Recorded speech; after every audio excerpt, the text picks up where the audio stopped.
Welcome back to the NCUT movie review. Today we have The Accountant 2. You'd be surprised there's zero accounting in here. Don't know where that name came from.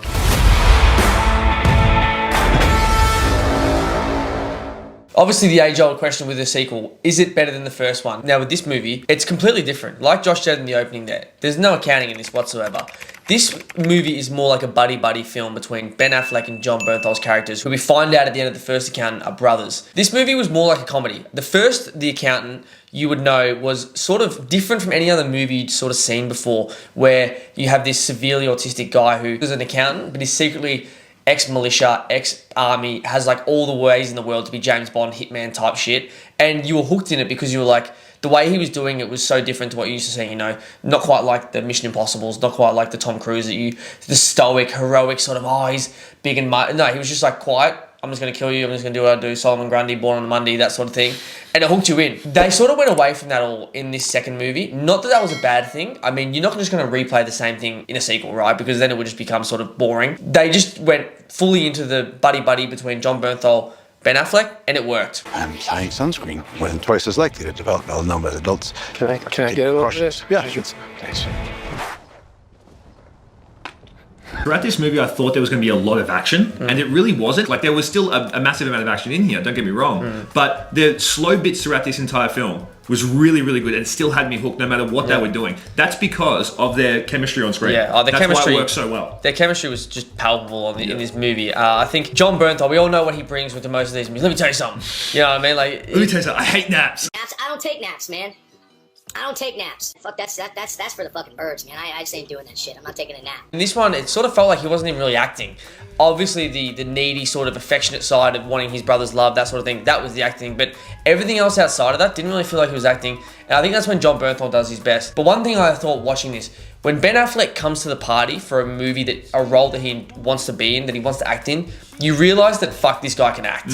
He's been in so many things where you think he clearly wasn't interested in this movie at all, or he's just doing it for a paycheck, or running up his bill and he needs money. Yeah. But when he comes to a movie where he really wants to put on an acting performance, do you think like Good Will Hunting? You think of a movie like The Way Back, which was a really good movie that he was heavily involved in, the main character. You realise that this guy can act. This is what this Accountant series is, where he's putting on a performance and you are there to watch it because you're like, I just love it. And the funny thing was with this one, he actually didn't really become super autistic like he was in the first one. You could clearly see that throughout this film when they was dancing with the chick. Yeah, he was really enjoying himself, and it kind of did, like, I don't know, maybe a little bit in that dancing scene where he was picking up the moves. Very hard for him to do that, and then all of a sudden he picks them up. Yeah, maybe shows a little bit of autism. I don't know. Yeah, the but movie. I thought it worked. One of the key themes of this movie was Ben Affleck's character trying to grow a little bit more out of his autism, to have more social cues in life, and to sort of not be so within himself. And then Jon Bernthal's character in this was all about trying to show more love and get that out of Ben Affleck's character. That goes more into the buddy-buddy side of this movie, and I think that's what really works so well, because in this, Jon's character's so out there, he's so loud, he's so boisterous, he's like, just, I want love from you, brother, you're my brother, this and that. And then Ben Affleck's character is just like, sorry, Braxton, you know, I don't really feel that way. But then you see it slowly come out of him, and I think that's like the character development in this movie that was just really natural, but well done. And one crazy scene, speaking of scenes, is the scene where they have the Harvard Neuroscience Academy look for a specific photo on another woman's computer who can see a selfie she's taken, and they need to identify someone in the back. Yeah. The way that they get there must be real. Yeah. The whole time I was looking, I was like, oh, my jaw was on the floor thinking, that's happened to me. It would have had to have. Yeah. Like, that was insane, that scene, the way they hacked it. They showed they're hacking each individual camera, and this same lady's identity is basically displayed all on their big screen, almost in 30 seconds. And they know exactly where she lives, what she's doing, access her computer, get her photos out of there, and then they withdraw that photo, take it for themselves, and send it off. That was insane. The only sort of downfall in this movie, they could have done a little bit more of the accountant stuff. Like, when you go back and watch the first one, and Ben's been studying all night and he does that, and he finds the missing money and things like that, and that's what starts the ball rolling of that plot. You watch that and then you come into the second movie like, oh, they could have used that again. It's sort of cool watching Ben Affleck, you know, do his thing in that. I thought another thing that didn't really work well, how many times can you get shot in the chest at close range with a bulletproof vest on and not be shot? Like, seriously. That was almost ridiculous. He's got 2-ply chest in there or something. Yeah, he's got 14 plates or something like that. I don't know. Like, he's got unlimited plates in his chest. I thought that was pretty stupid, especially when you put it front and center. Because of course you're going to think to yourself, the bullet should have been going through the chest. No. Yeah. Yeah. Dead.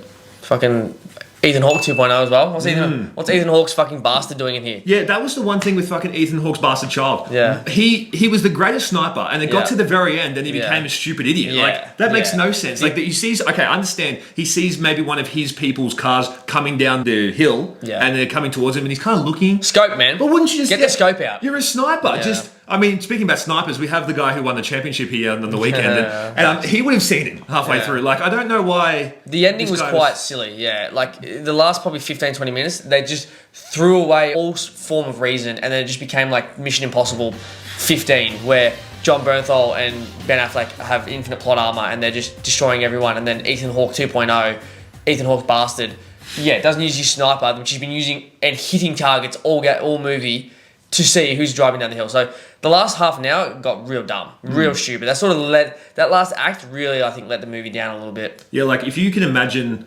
building a movie up so well to Yeah. do something, and then the whole last scene is they move kids from a bus to a ditch, and then they move them back from the ditch to the bus, and then the main villain doesn't know who's coming at him. Exactly, and And he's been happy to hit targets from Chris Kyle style this whole Yeah. fucking movie, Yeah. and then right at the crescendo, he's like, "Oh, I'm just not going to bring my sniper rifle out," until Ben Affleck is 4 yards away from him. He's Kissing like, him. "Oh, it actually isn't my teammate." So that was really dumb. Yeah. Yeah. But other than that, I mean, you can probably overlook little things Exactly. like that when the movie is so good for the entire, hour and 20 minutes, and then, 2 hours, and the last 5 minutes pretty bad. Yeah. So you can overlook that shit. And also, the movie isn't about being smart or being like realistic. It's about John Bernthal and Ben Affleck having their moment in the sun and being very funny brothers with different personalities in this movie that just worked really well. And that's what we'll come back to by saying it worked well. And look, I'd watch another 5 movies that are doing it. Everyone can't be smart on screen. No. You can just leave that for Ben and you're fine. So as always, we end these reviews with a rating. And honestly, this is high praise from us. 80% from me, 90%. It was really, really good to watch. Like we said before, I would watch this until the end of time. Yeah. Love every single moment of this. Yeah, my rating would be similar. I mean, the movie, realism-wise, wasn't the greatest. First 3/4 of the movie, good. Last act, bit stupid. But anyway, I'd watch John Bernthal and Ben Affleck on the screen all the time. It's similar to Hugh Jackman, Ryan Reynolds. It's theatre. You just watch them. It's cinema. What is it? Absolute cinema. Absolute cinema. Scorsese. So of course you'd watch it. Was it better than the first one? No, but they were good for different reasons. Exactly. So bring back Rick Grimes, and that's all I say. Thank you very much. What is that? What is that? You got a question for these people, or for our fans, our 619 fans? Don't forget. Hey guys, No. don't forget to. Fuck you. No. No. Hey guys, don't forget to like and subscribe once again. You can't be leaving that in. You can't be just keeping saying that each time. It's almost sad. That's what I think it will be funny. It's going to be an ongoing joke. Okay, guys, we have until dawn. Then do it. Let's leave it as much. Leave it as much. All right, guys, with that NCUT movie review, peace. We out. Peace. NCUT. Shit, wrong movie.